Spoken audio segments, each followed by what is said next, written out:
आज 21वं शतक चालू आहे। आजही स्त्रियांच्या बाह्य सौंदर्याला जास्त महत्त्व दिलं जातं। यामुळेच कुठे ना कुठे बहुतांश महिला या फिल्टर्सच्या प्रेमात आहेत। सौंदर्याची व्याख्या ही खरं तर व्यक्तिसापेक्ष किंवा बघणाऱ्यांच्या नजरेत असते असं म्हटलं जातं, मात्र वास्तवात अशी परिस्थिती आहे का? तर नाही। आजही तुमचा रंग तुमच्या चांगल्या दिसण्याचा मानक ठरला जातो। हे सगळं मी सांगते त्याचं कारण ठरलंय यूपी बोर्डात 10वीच्या परीक्षेत टॉप केलेली प्राची निगम, जिला तिच्या ओठांवरील केसांमुळे देशभरातून ट्रोल केलं गेलं। हे ट्रोलिंग इतकं भयानक होतं की त्या मुलीला अक्षरशः रडवलं होतं। ती म्हणाली की मी या परीक्षेत पहिली आले नसते तर बरं झालं असतं। यावरून आपल्याला समजतं की दिसण्यावरून ट्रोलिंग हे कुठल्या पातळीपर्यंत होऊ शकते। ती मुलगी नैराश्यात गेली मात्र खचली नाही। काळ हे सर्व रोगांचं औषध असतं, त्या मुलीच्या नैराश्यावर देखील ते औषध खरं ठरलं आणि आज त्या मुलीने 12वीच्या परीक्षेत यूपी मध्ये पुन्हा एकदा आघाडी घेतलीये। नक्की काय झालंय तिच्या बाबतीत, ती कुठली आहे, तिचं बॅकग्राऊंड काय आहे आणि आता या यशामागचं तिचं सौंदर्याची व्याख्या काय आहे, सगळं सांगते। नमस्कार, मी स्वराली आणि तुम्ही पाहताय कट टू कट। 2024च्या एप्रिलचा महिना यूपी बोर्डाच्या शालांत परीक्षेचा निकाल लागला आणि या परीक्षेत सीतापूरची प्राची निगम 591 गुणांसह राज्याची टॉपर ठरली। तिचा फोटो माध्यमातून प्रसिद्ध झाला, पण तिचे फोटो प्रसिद्ध झाल्यावर तिला तिच्या पाठीवर जशी कौतुकाची थाप पडली, त्यासोबतच लोकांच्या विकृत मानसिकतेचा प्रत्ययही आला। कारण प्राचीच्या चेहऱ्यावर हार्मोन इम्बॅलन्समुळे काही केस होते, या केसांवरून तिला मोठ्या प्रमाणात ट्रोल केलं गेलं। खरं तर सायन्स सांगतं की प्रौढ अवस्थेत मुलींच्या शरीरात असे बदल होणं अत्यंत सामान्य आहे। खूप साऱ्या मुलींच्या चेहऱ्यावर लव असू शकते, त्यात वाव असं काहीच नाही। मात्र या गोष्टींकडे लक्ष देतील ते सोशल मीडिया युजर्स कुठले? त्यांनी तिच्या ओठांवरील केसावर तिच्यावर टीका चालू केली। ही टीका इतकी विकृत पातळीवर पोहोचली की प्राची अक्षरशः वैतागून म्हणाली की मी या परीक्षेत जर पहिली आली नसते तर बरं झालं असतं। या पहिल्या येण्यानेच मला सगळं काही फेस करावं लागतंय। कल्पना करा, एका कोवळ्या वयातील मुलगी जिनं आयुष्यातलं पहिलं मोठं यश मिळवलंय, मात्र अशा वेळी तिला कौतुकापेक्षा जास्त टीका होती।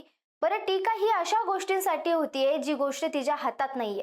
यानंतर प्राचीने सोशल मीडियावर कुणालाही उत्तर देण्यात वेळ वाया घातला नाहीये। ती नैराश्यात गेली, ती थोडीशी अस्वस्थ झाली, पण त्यानंतर तिने स्वतःला सावरलं। तिने ठरवलं की मला या जगाला दाखवून द्यायचंय माझ्या चेहऱ्यावरील सौंदर्य, माझ्या चेहऱ्यावरील हे केस माझ्या यशासाठी अडथळा असू शकत नाहीत। आणि त्यानंतर तिने 11वीला प्रवेश घेतला। काही महिन्यातच 12वी चालू झाली आणि 12वीच्या अभ्यासात प्राचीनं स्वतःला गुंतून घेतलं। 12वी विज्ञान शाखेत अभ्यास करताना प्राचीनं स्वतःला आवर्जून सोशल मीडियापासून लांब ठेवलं। तिने स्वतःची मानसिक तयारी अगदी खणकर बनवली। आपला सगळा फोकस तिने अभ्यासावर दिला आणि 12वीच्या परीक्षेत तिने दणदणीत यश मिळवलं। 12वीच्या परीक्षेत 91.20% गुण मिळवून आपली शैक्षणिक गुणवत्ता तिने सिद्ध केली। एकूण 500 पैकी 456 गुण मिळवून तिने पुन्हा एकदा सिद्ध केलं की कठीण परिश्रम आणि लक्ष केंद्रित केल्यास यश हमखास मिळतं। प्राचीने विज्ञान शाखेतून परीक्षा दिली असून तिची पकड गणितावर अधिक मजबूत होती, हे तिच्या गुणांवरून स्पष्ट होतं। गणितात तिला 100 पैकी तब्बल 99 गुण मिळाले आहेत। एका गुणाने तिची 100ची धाव रोखली असली तरी गणितातील तिचे हे यश राज्यात चर्चेचा विषय ठरत आहेत। तांत्रिक विषयाकडे असलेला तिचा कल या गुणांवरून स्पष्टपणे दिसून येतो। प्राचीची मार्कशीट पाहता तिने मुख्य विषयात 90 पेक्षा जास्त गुण मिळवले आहेत। गणितामध्ये 100 पैकी 99, हिंदीमध्ये 100 पैकी 96 गुण, रसायनशास्त्रामध्ये 100 पैकी 95 गुण, भौतिक शास्त्रामध्ये 100 पैकी 93 गुण, तर इंग्रजीमध्ये 100 पैकी 73 गुण मिळाले आहेत। इंग्रजीमध्ये तुलनेने कमी गुण मिळाले असले तरी विज्ञानाच्या इतर विषयात तिने चांगलीच कामगिरी केली आहे। 2024 मध्ये प्राचीचा फोटो व्हायरल झाला तेव्हा तिच्या चेहऱ्यावरील केसांमुळे तिला प्रचंड ट्रोल करण्यात आलं होतं। यशाच्या आनंदापेक्षा टीकेचा सामना तिला जास्त करावा लागला होता। मात्र प्राचीने त्याकडे दुर्लक्ष करत देवाने मला जसं घडवलंय त्यात मी समाधानी आहे असं म्हणत आपला मार्ग निवडला। आज 12वीच्या निकालाने त्या सर्व टीकाकारांची तोंडं पुन्हा एकदा बंद केली आहेत। मानसिक कणखरतेचं उत्तम उदाहरण प्राचीची ही कहाणी केवळ गुणांचीच नाहीये तर मानसिक धैर्याची देखील आहे। ज्या वयात मुले सोशल मीडियावर लाईक्स, कमेंट्स किंवा नैराश्यात जातात, त्या वयात प्राचीने त्या नकारात्मकतेला आपल्या यशाच्या शिडीत रूपांतरित केलं आहे। तिच्या या प्रवासाने उत्तर प्रदेशातील आणि देशभरातील लाखो विद्यार्थ्यांना प्रेरणा दिली आहे।